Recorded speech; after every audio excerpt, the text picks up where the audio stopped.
Officer Thierry, hearing all the commotion from his post, just 1/2 block away, ran down Mulberry Street and quickly responded to the gunfire. He arrives on the scene, firing his revolver at Arresto. Got two shots off that missed the kid. The kid responds immediately to the shots fired at him by firing back. With one shot right in the gut, and Officer Thierry dropped to the ground. The autopsy released by the coroner's office revealed that Officer Heaney was shot 3 times with a .38 caliber bullet. Officer Thierry was shot once with a .32 caliber. Rizzo was killed with one shot. That was a .38 caliber bullet. The kid knew the heat was really on now. He ran back into the hallway at 241 Mulberry Street, where he lived, and then disappeared right into the night. It was speculated that this is where he washed off the blood and changed his clothes. Through the backyard, up tenement stairs, and along the rooftops, back downstairs and to the train station. I personally can relate to this because I used to climb those roofs, as I said, as a youngster. And I could see him climbing down there and probably winding down toward what is now Lafayette Street, but then was called Marion Street, and making a walk or a run to the IRT subway. Anyway, that's my memory of the street and the building, 241.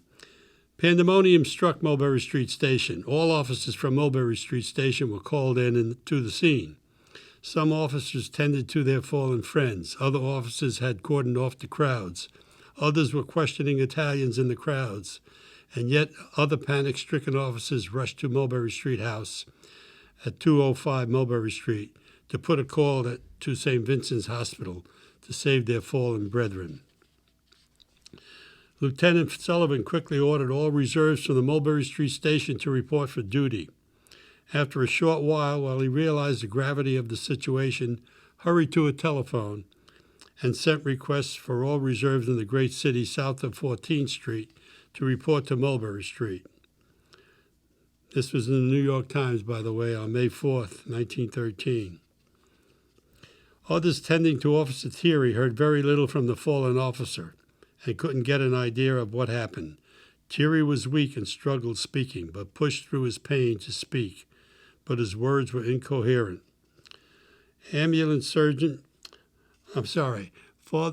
Father Gill from St. Patrick's Church at Mulberry Street saw the shooting from his rectory window and ran to the scene.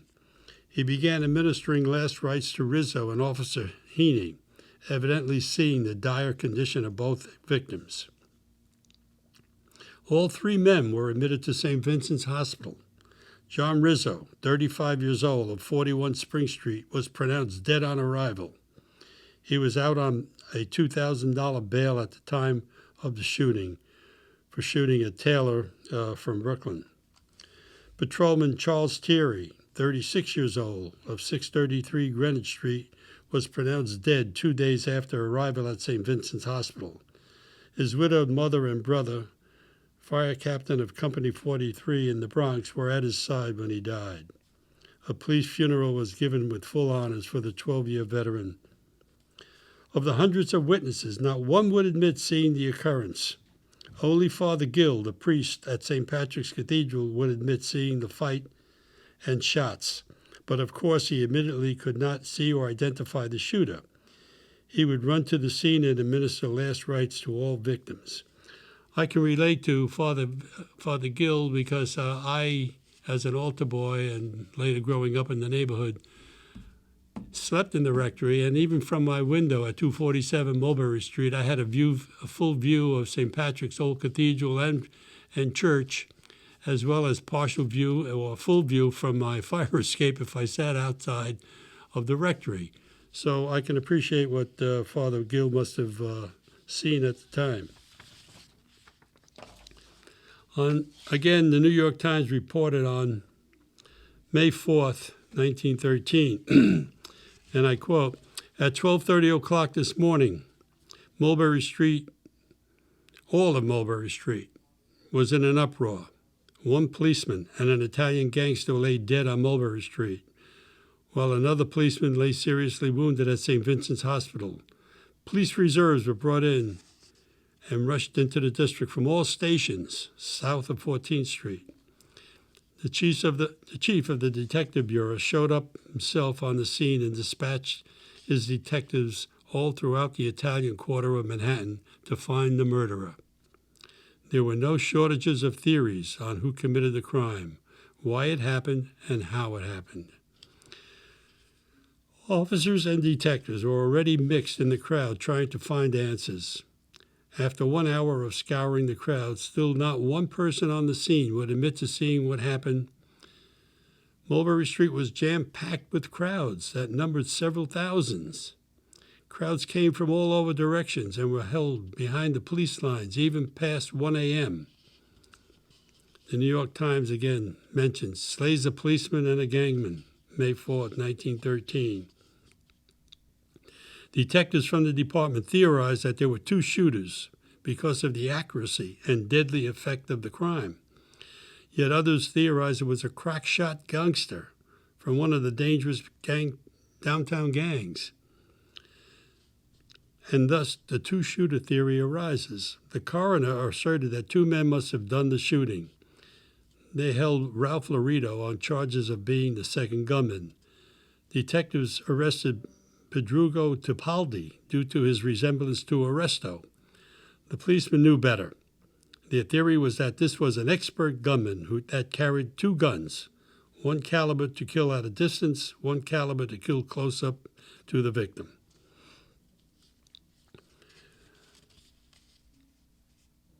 Respect was the name of the game, of the gangster game on Mulberry Street. Anytime, anywhere, any place a gangster was disrespected, it would not be tolerated. As we know, kids are not genetically caught up in the gangster life. They learned it from the streets, and some even learn it at home. You can't learn this stuff at school or church. You just can't decide to be a gangster when you're 30 either. You got to start early.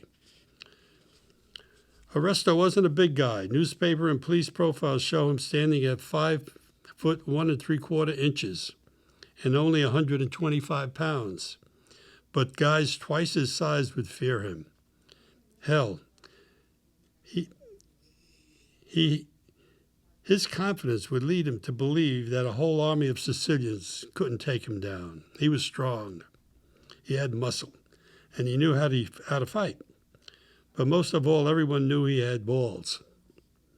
They knew even if they beat his brains in, he'd come back looking for you, and you wouldn't stop looking till he found you, and he wouldn't stop looking, really.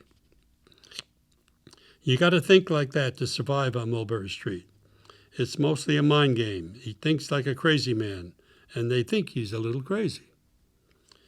But as a matter of fact, crazy he wasn't.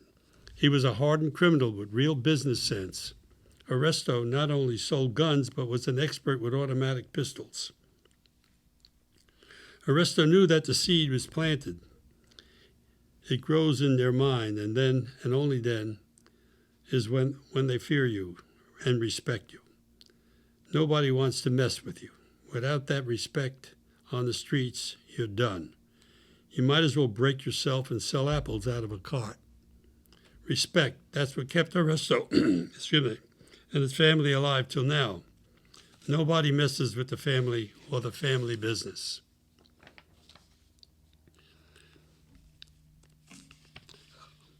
Arresto knew that these poor coppers were just working the beat and doing their jobs the best they could. He certainly had no thoughts of ever killing a cop. It was his impulse reaction to being hit, and being hit so hard, the welt behind his ear was still prevalent 6 weeks later. He loaded down the crooked bull brass that gave the poor B cops orders to do one thing.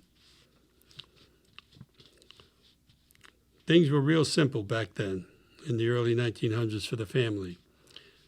There was a code of the streets and the rules with the bulls. That's it. Follow them. The code was respect. The bulls were, kill your own and we leave you alone. It worked for a long time.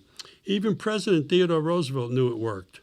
At that time, actually, President Roosevelt was police commissioner and stationed at 300 Mulberry Street. But even he couldn't manage all the criminality that was going on at the time on Mulberry Street.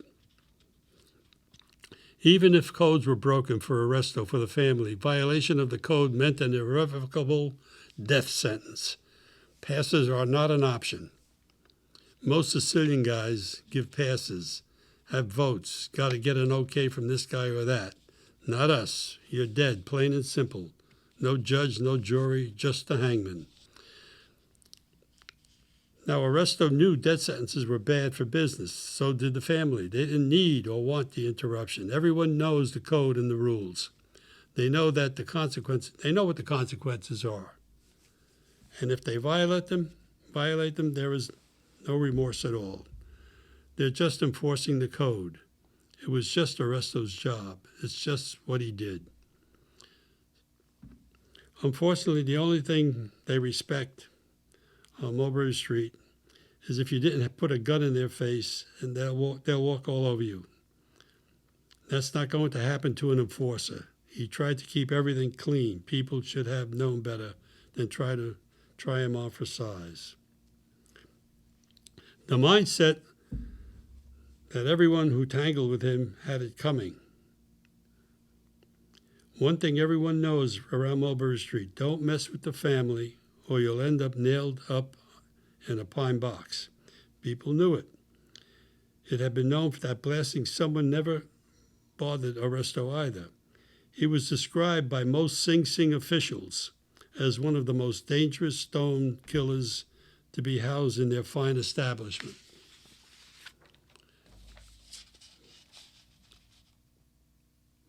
Bottom line, in the streets of New York City, someone messes with you, then you got to show them the hard way. I'd like to mention at this point some point that I recalled reading about Mulberry Street, the Killer's Block, in 1913. I first became aware of the Paper Box Kid from an article I read in the New York Daily News a long time ago. From time to time, the paper featured a justice story. One story that caught my immediate attention was Escape from Sing Sing, because in the first words were Mulberry Street between Prince and Spring Street, which was where I lived. Reading further, I learned that this mobster shot another mobster and two policemen 3 doors down from where I lived, and after giving himself up, was sent to Sing Sing prison where he escaped after killing another guard. This piqued my interest to the point that I began researching the story. I will describe what I learned from my family and my research about this unique mobster and the murders that occurred within 50 yards of Mulberry Street. But again, I'll mention John Silitani's unique book, Gangster Original. In fact, in the book, he cites Mulberry Street block with the people who lived there, and I'd like just to run down it because it's so familiar to me. As I said, the odd numbers were on the west side of Mulberry Street, like 247, 245, 241, and the even numbers on the east side of Mulberry Street. 260 to 264, I could view from my 247 apartment 10 window where they nabbed John Gotti, St. Patrick's Old Cathedral and Church. 263 Mulberry Street was the cemetery. 247 Mulberry Street, where I lived, and then I realized from researching this thing that it was a funeral parlor before it became the Ravenite and the Alto Knights. It was a funeral parlor, and it was run by a Neapolitan gangster named Theodore Palumbo from 1910 to 1924. In fact, one of my uncles remembered it and was citing it to me. He was known as the funeral director of the Stiffs. He would sew them up as they got shot on Mulberry Street, as I recall. 245 Mulberry Street was the low tenement house owned by the Shillitanis. 243 was Vitaco's grocery store, tenement, again owned by the Shillitanis. Witness Nellie DiCarlo was a tenant witness to the shooting who lived at 243. 241 Mulberry Street was Giannano's Bakery. The tenement owned by Shillitanis was a 6-story tenement, and it was Michele Oresto's father's building and home.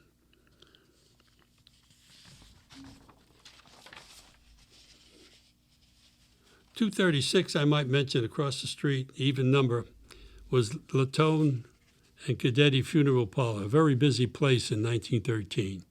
In fact, as a youngster, I remember Larry Latone and Paul Cadetti, the funeral directors, because I was still living at the time as they were.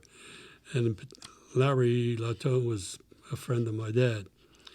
At any rate, 235 Mulberry Street was the pool room, which had the grand opening of the Parato's Cafe. Again, a tenement owned by the Shillitanis. And 233 was a cafe saloon tenement, again, owned by the Shillitanis. Oresto was here before storming next door to challenge Rizzo. I also might mention, lastly, 232 Mulberry Street, which was an even number building across the street from where I lived. And it was the home of Agnello Della Croce from 1914 to 1960, the Gambino underboss. Moving on, let me comment about what my family members witnessed during the murder. And it would be with an interview with my uncle Joseph Frezza, who's passed on now. But as a background, let me say this. My mother and her family, the Frezzas, lived across the street during the 1900s from 247 at 250 Mulberry Street. I was told that my grandfather started the Alto Night Social Club, which eventually became the Ravenite Social Club. The Frezzas at that time were a family of 10, my grandfather, grandmother, my mother, her 4 sisters, and 3 brothers. Most of their pictures appear in my original memoir entitled 247 Mulberry Street. The evening of the shooting in 1913 caused most of the families in the nearby buildings to come to their windows to see what was happening. My mother and her family heard the shots and remember the commotion on the streets with the police, the crowds, the bodies. As a matter of fact, my uncle, Joseph Frezza, actually remembers what happened. He spoke with the baker's son the next morning at the scene where the shooting occurred. I interviewed my uncle more than 50 years ago, and he related to me what he remembered about the events leading to the sensational murders that took place on Mulberry Street in 1913 within 50 yards of 247 where I lived. In cross-checking what he remembered with my research and John Shillitani's story, it is amazing how accurate it was. I will cite the interview with my uncle here for the purposes of comparison to what actually happened as reported in the newspapers at that time, and later in Escape from Sing Sing article by Joseph McNamara, which I mentioned previously.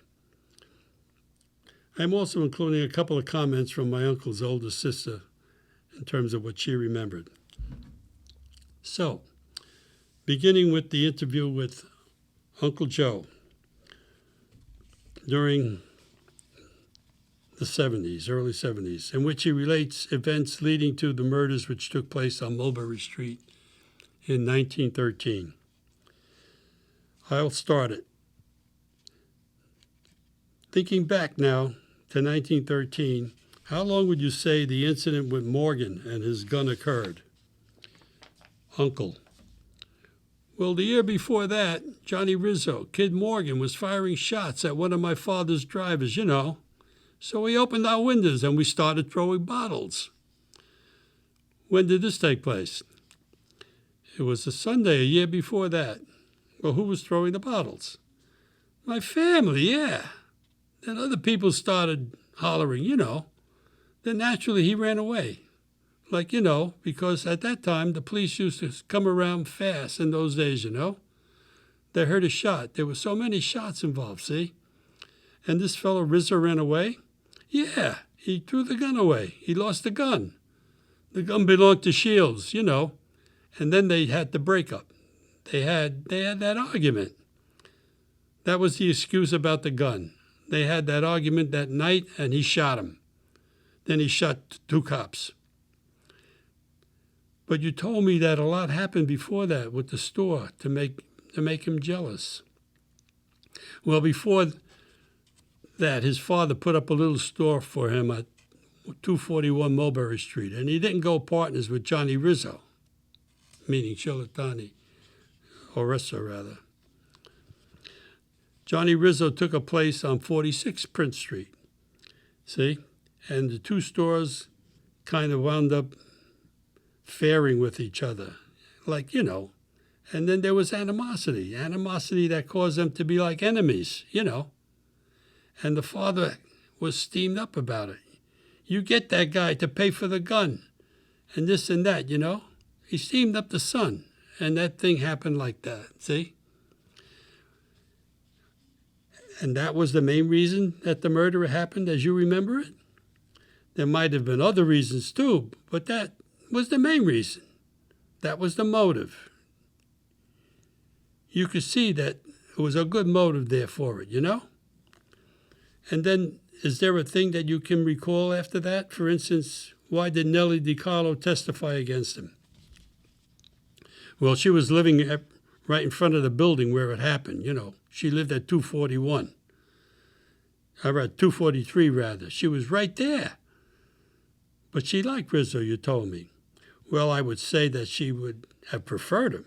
But she had a witness. But she was a witness, that's all. She testified. She was a spirited girl, She must have had a reason for it.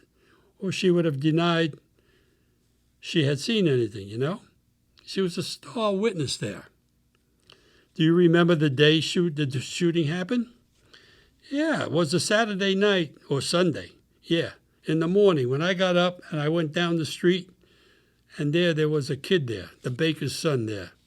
They used to be out there late at night at that time, He said, I know who did it, I said, yeah, who did it? And he told me it was Harry. I said, oh, yeah, because a lot of people who knew were out there that night. Did you hear? Yeah. They were having a grand opening a couple of doors away. A Jewish Calabrese that opened up a bar there, They were having a grand opening there. That's where Johnny Rizzo was. They called him out there. Where was there? What? What the hell could it be? 235, 239? It was just a few doors away. It happened at about 12:01 o'clock in the morning, something like that. Well, what happened when he broke out of Sing Sing several years later? His brother was going to have a car waiting for him. Yeah, to pick him up. But they never got there. Why? They heard a siren. They ran away. But he was told there would be a house there if the car wouldn't make it to run him into that house. He should run into that house. And he ran into a hospital instead. He thought it was the house? Yeah, he thought it was the house. Where did he swim? From one side to the other side. With no clothes in July? The weather must have been favorable then. Did you remember after the funeral any animosity among the cops? Well, yeah. Well, what happened? They used to get out at night. They got along with them. Half of them were stool pigeons anyway, But you started the basis of their banding together to protect themselves. What started it? The mafia. Yeah, well, because they did it among themselves, Then they spread out a little. They organized to protect themselves. Yeah, they were organized then. There was a Sicilian group, the Calabrese group, but they weren't organized. But they got organized. They made it all one thing, And there was a connection to Sam Zelig. In a way, Zelig shook down everybody. First, he shook down the Jews. He was a Jew.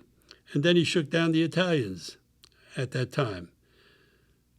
The Becker case came along, the Rosenthal case,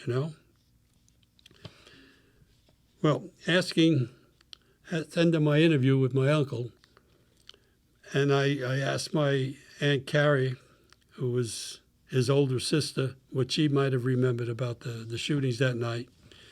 And I asked her, what happened that night in 1913? Aunt Carrie, what happened? I don't know. What can I tell you? We all jumped up. We were by the window. That I know. But as far as the excitement, the people, we saw them okay. I remember seeing them holding and dragging the cops, They were shot. They had to pick them up from the floor. And sure, those policemen, they were always on the corner, one corner here, one corner there. Naturally, they must have heard the shots. They came. They were young fellows. I don't know how old. End of interview. I'd like to conclude by referring again to the Escape from Sing Sing article by Joe McNamara, which started with Mulberry between Prince and Spring Street. A month after the shootings, in the face of enormous police heat, Shilatani surrendered to New York cops. He was convicted in 1914 to die in the electric chair for the murder of Heaney, and at his trial it was emphasized that he also killed Thierry and Rizzo. It was also revealed that the slaying grew out of lending of a pistol to Rizzo by Shilatani. Rizzo had used the gun on the striker and threw it away afterwards. Shilatani wanted to be paid for the piece. Rizzo refused. For 2 years, Shilatani's case was on appeal, and he gave Sing Sing officials no particular trouble. But when the Court of Appeals upheld the verdict and Shilatani's execution was set for the first week of July 1916, the slayer became frantic. Lodged in Sing Sing's old death house, he was just feet away from the little green door through which killers went on their way to eternity. Under this setup, changed in the new Sing Sing, those on death row awaited the hot seat could hear everything that went on in the room of execution. The sound of the saw. Also by law, after execution, the victim's cranium had to be removed and his brain examined. This required a little saw work, and it was accomplished in a small autopsy room near the doomed men.